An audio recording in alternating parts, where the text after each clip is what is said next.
Nodir aka, Arion 630 traktorida injektor kabelining yaxshi ishlamasligi qanday muammolarga olib keladi? Traktorlarda injektor kabelini yaxshi ishlamasligi 3 ta asosiy sabablarga, muammolarga olib keladi. Uchinchi muammosi juda ham asosiy muammo. Birinchi muammosi, injektor kabeli yaxshi ishlamasa, injektorlar pereboy ishlaydi, motor pereboy ishlab turib, motor keskin quvvati pasayib ketadi.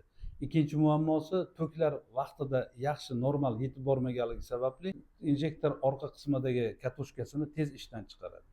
Uchinchi asosiy muammosi, kabellardan eskira chiqib, eng xavfli yong'in muammosini keltirib chiqarishi mumkin.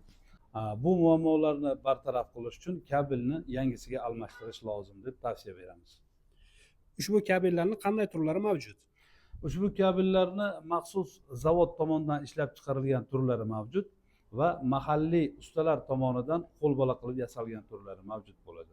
Ularning farqi shundaki, zavod tomonidan ishlab chiqarilgan maxsus kabellarda maxsus karbon qoplamasi bilan qoplangan bo'ladi.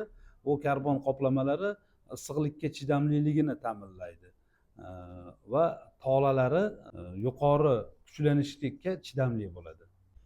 Demak, zavodda ishlab chiqarilgan sifatli injektor kabellar qimmat bo'ladi, shundaymi? Yo'q, aksincha. Biz mijozlarimizga qulaylik yaratish maqsadida ishlab chiqaruvchidan, zavoddan, ya'ni to'g'ridan to'g'ri olib kelganmiz va sifatiga kafolat beramiz. Agar sizlarga bu kabellarni narxi qiziqtirsa, kommentariyada plus belgisini qoldiring yoki quyidagi raqamlarga murojaat qilishingiz mumkin. Ushbu kabellarni O'zbekiston bo'ylab yetkazib berishimiz mutlaq bepul.